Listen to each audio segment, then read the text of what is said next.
11 ottelua, josta 8 voittoa ja 3 tappiota. Hän edustaa Jyväskylän Thai-Boxing Clubia.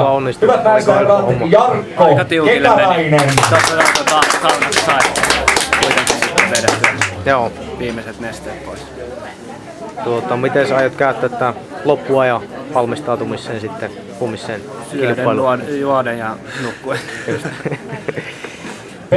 Miten sitten SM-kisojen jälkeen on löyty tavoitteita ensi kaudelle? Ei ole hirveästi vielä. Niitä otetaan sitten. Ei muuta kuin tsemppiä huomiseen kisaan. Kiitoksia. Kiitoksia.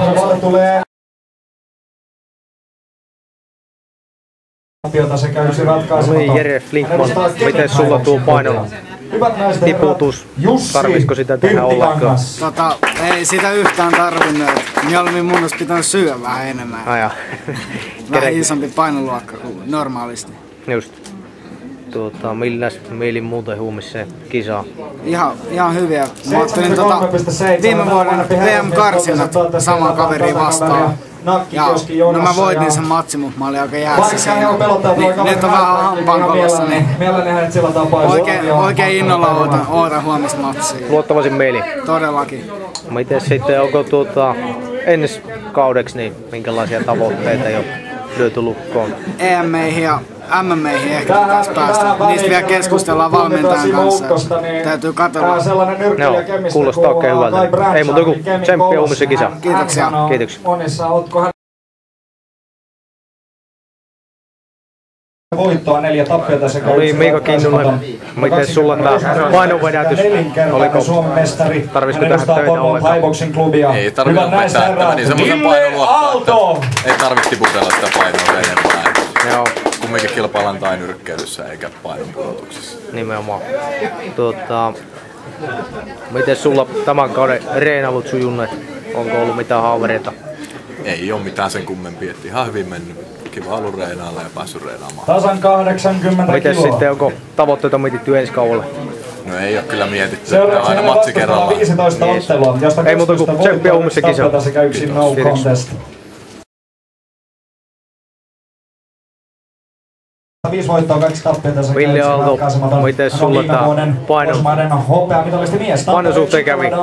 Oliko tiukka urakka? Ei se ole koskaan. Ei oo koskaan. Miten tuo huominen kisa, niin se on niitä myöhäisillä otteluita sulla, niin 53,7 menee se vähän niinku nukkumisajan jälkeen. Ootko joutunut tekemään mitään tämmösiä erityisvalmisteluita sitten, että on koko päivä. Hyvät naiset herrat, punnitus oli tässä. Sillä jaksaa sitten otella illalle. Yes. Vielä ollaan kyselty muitakin, että miten tuo ensi kausi sitten, onko sille asetettu minkälaisia tavoitteita? Nyt Fight-festivaali on 3 viikon päästä, siellä on seuraava ottelu ja sitten on joko EM-kisat tai sitten ammattilaisten Pohjoismaiden mestaruus sen jälkeen.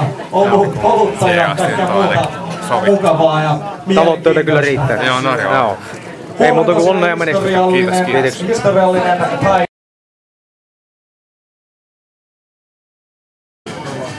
No niin, Kaisa Kokko, milläs miettein huomisen kisaan? No ihan innoissaan, että totta kai jännittää vähän, mutta hyvällä tavalla. Mukava päästä kisaamaan. Onko valmistautuminen mennyt kaikin puolin ok? Joo, kyllä, että on onneksi terveenä, että ei ole flunssaa eikä mitään ja paljon on treenattu. Miten sitten SM-kisojen jälkeen, mitä sitten tapahtuu? No en ole vielä niin pitkälle miettinyt. Saa nähdä. Kisat katsotaan ekana ja sitten mietitään lisää. Kyllä, miettiä liian pitkälle. Ei muuta kuin onnea ja menestystä huomisen kisaan. Joo, kiitoksia. Mulla on tuolla sit muutamalla.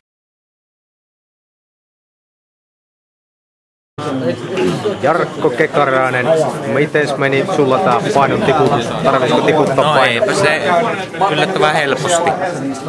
Oikealla ruokavaliolla kyllä sitä saa ihmetä aikaa. Onko sulla ollut ikinä ongelma tää painon tiputus? On ollut. Että aikaisemmin vähätkin silleen, että lopetti syömiseen. Että ei niinku väärällä tavalla vähän niinku nyt kun on vähän ruokavalio on muuttanut, niin sehän tippuu ihan itsestään.